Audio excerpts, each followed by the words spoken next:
I just saw a bunch of science flying at me. I was like, whoa. Today we're gonna do the introduction. This is going to be the van, y'all know it already.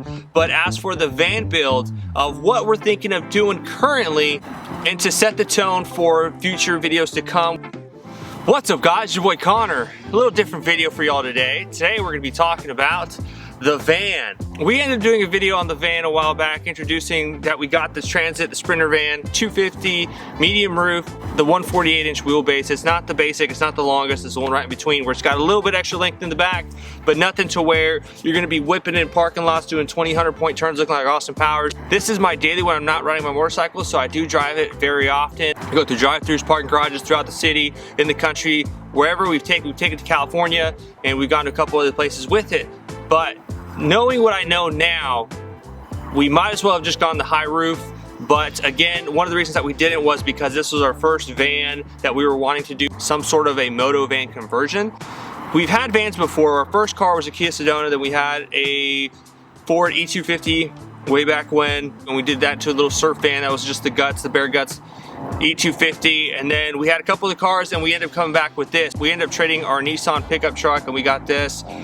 And it just made sense and I love it, 100% dig it. If you're thinking about picking up a van, definitely say do it. If you follow me on Instagram, we've already touched base on it a couple of times. We were talking about last night as to some of the things that we've learned and having driven it now for about a year, that we may have just gone with the high roof if we were able to go back and tell ourselves, hey, this is what you're thinking, probably just go with high roof, but we'd probably keep the wheelbase the same.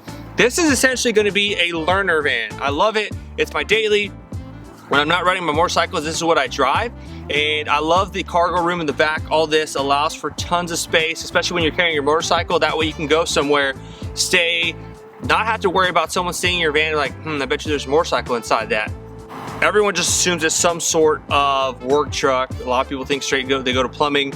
The security or the ease of mind of having your bike in there without anyone really peeking in. For the longest time, we were trying to figure out if we were gonna do a completely different channel from this and do just MOTOVAN stuff, kind of like the daily vlog style that we talked about. We're in a little bit of a limbo trying to figure out what we're trying to produce for content. The motovlog stuff is still fun, I still enjoy it a lot, but as for the content, I don't feel myself driven or inspired to produce. I've been doing a lot of photography, which I've truly enjoyed. As for the video, we still need a couple things from the video. We're gonna be getting a gimbal for this new DSLR that we have. And down the line, we're gonna end up picking up another one so that way we can go forth with our business. We ended up starting the business plan for a media business, but we still need a little bit of things for the portfolio, but we're picking up a couple of jobs here and there. So if you're in the Central Texas area, shoot me a message. If you're interested, I'd love to work with you. The end goal is going to be where we can transport a motorcycle, go into a long trip. We purchased our tickets for Renegade Riot 2020. That's gonna be in the Gold Penner Campground in British Columbia.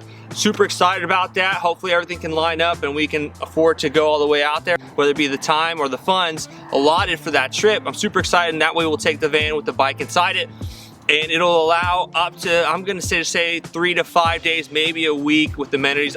But with that being said, we're not gonna be putting a shower in here. We could do a couple roadside showers, parking lot showers as I call them, and then just your basic really rough toilet setup with it just being a bucket with a toilet seat and then just washing it out whenever you can. We're trying to set up a bed in there, but we still have yet to go anywhere with it. So first things first, what we do have ordered is we have all the parts ordered for the subfloor. Now, when it comes to actually doing the subfloor, we're gonna be doing the video on it once we get everything dialed in, once we get everything received. We have a build list on how much everything has cost just for the floor and some of the things that you could probably save some money on. We ended up going with a couple extra power tools, and we ended up picking up a jigsaw for the window when we do the window cutout, but that's a little bit further ahead. But that way you can at least get an idea of how much it's going to cost. Now, the van builds are pretty expensive. Yes, I had to emphasize that, the expensive part. You had to let it just kind of sit there like, what is he marinating off for? That a lot of the stuff that we looked at, let's say the Illuminous roof rack that we want to get is $3,400. So we're looking at a Moab, I think it's the mother of all beds, kind of a weird name. For the bed system, I think that alone was $3,200. I was like, yeah, we could probably come up with a better bed system, at least just in the meantime, until we find ourselves sleeping in the van more often than not for longer periods of time.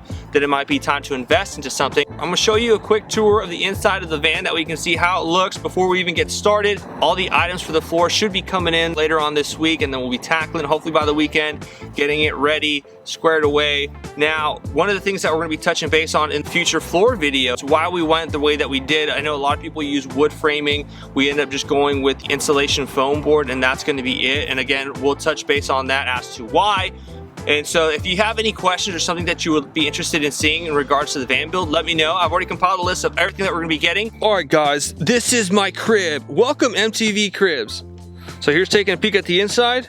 Forgive me, it's a little bit messy. This is nonsense. This is nowhere near related to this build. This happens to be additional material that we have that is now trash. We're gonna be putting the CR Lauren window here, cutting it out there. That's gonna be sick. We're gonna be putting another window here. We thought about putting another one, but we're not 100% sold on that one yet. We are gonna be putting a fan somewhere near the back. That's gonna be the Fantastic Fan, I believe is the name of it. We're gonna be tinting that because that's our current fix that we've had for a long time. That works, gets the job done. But here it is. This is the medium roof. I wanna say the long wheelbase, so it's 148. You have additional, it's not the shortest, it's not the longest, it's the one right in between. It's 6 feet approximately in height. This is from the passenger area, from the rear of the captain's seats to the back, is approximately 8 feet, I believe. Now, one of the things that we were looking at was an aluminous ladder that you do not have to drill. You can mount it on the rear cargo doors. We'll probably be putting it on the right side with the handle. And all it does, it just mounts to the door portion. It just hooks in there, and that's all it is. Same thing with the top portion. We are going to be putting an aluminous roof rack up on top with solar. The fan's gonna go somewhere around here, and we almost fell, but that is hard to see until we actually crack into it. We're just waiting on the materials for the subfloor to come in so we can get started on that. Basically, we're gonna be putting some sort of framing material, whether it be the insulation board in between these lines, the offsets.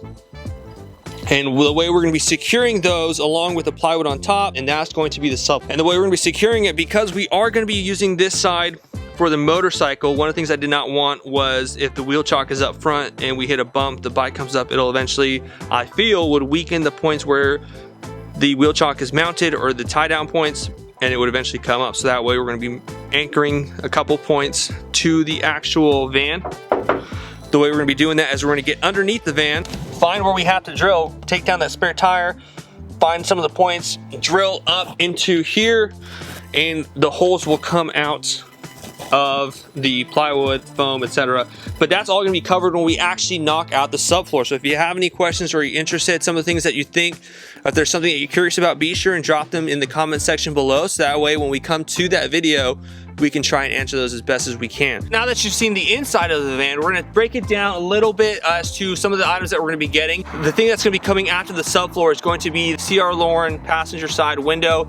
It looks fairly straightforward from the videos that I've been watching. I can link a lot of the videos that I have been watching in the drop down section below. That way you can get an idea of a couple of the videos that I've seen that have helped me make the decision as to me doing it myself. That's another thing that we're gonna be doing ourselves. With the bike, we've been able to manage so far, so we said, why not with the van? And we are going to be doing BF Goodrich KO2 tires. We're gonna keep the stock wheels, but we're gonna be painting the actual wheels or powder coating it black. The hubcap itself is a grayish black that we'll just leave it on there. There's no real need to spend money on there just yet. We're just trying to add some additional look to it. It's gonna be rugged. That should be more than enough for what we want. And then as for the roof, we're gonna be adding a fan. I believe it's a Fantastic Fan, Super Fan, something along those lines. Links are all down below for what we're looking to get. And that way we add some circulation. For sure I want solar though, just that way I have some sort of power. And if I need it somewhere, it would be nice to have AC and DC current should you want to. That way if we're in between, say we're going here, just took a couple of photos and we're driving to another point, I can put the batteries, plug them in, and they're charging on the way. So when we get there, everything is fully charged, ready to go. I can use my laptop if I need to send emails, so forth. Y'all get the picture. So that would be really nice. But then when it comes to solar, inverters, converters, chargers, whatever all the lingo is, no idea. No clue what we're looking at. No clue where even to start. Although I have been watching a couple of videos And I saw one that was a inverter slash charger, and I thought that was pretty neat. So that way, if it is gray overcast, like the last couple of days here in Central Texas, it's been pretty gray, where if we did have solar, we'd probably be very low on the bank. And so that way with the charger, you can just go ahead and charge it and it keeps your system going, or at least have some juice. I'm excited, I'm stoked. That I wish the stuff for the floor would be here already so we can knock it out. It's gonna be interesting because initially we were gonna do some sort of glue on top, but we're gonna be securing everything to the floor, which at first I had reservations about, drilling into the van, the floor. But I think that might be the best option because we wanna have the motorcycle inside it. And we will eventually touch the walls and the ceiling and everything, but right now, the main goal is just gonna be the subfloor, get the ramp and everything in there, the motorcycle, make a makeshift bed in the meantime until we can get a decent idea for a bed. And that's barely it. Then it's gonna be the tires, and then the tent, then the roof rack, the solar, the fan, that's in no particular order, and a couple other items. Comment down below what's one of the things that you would put if you were building a moto van or camper van. Do you need games? Or are you an avid gamer? That would be pretty cool. You know, play Modern Warfare wherever you go. Or do you need a coffee machine? That would be epic. If I could bring a barista with me to do slow pours, oh man, we'd be living. If y'all enjoyed today's video, be sure to hit that like button, hit that subscribe button, and bump on over and hit that bell to be notified of any future videos when they drop, as soon as they drop. I'll catch you on the next one. Cheers.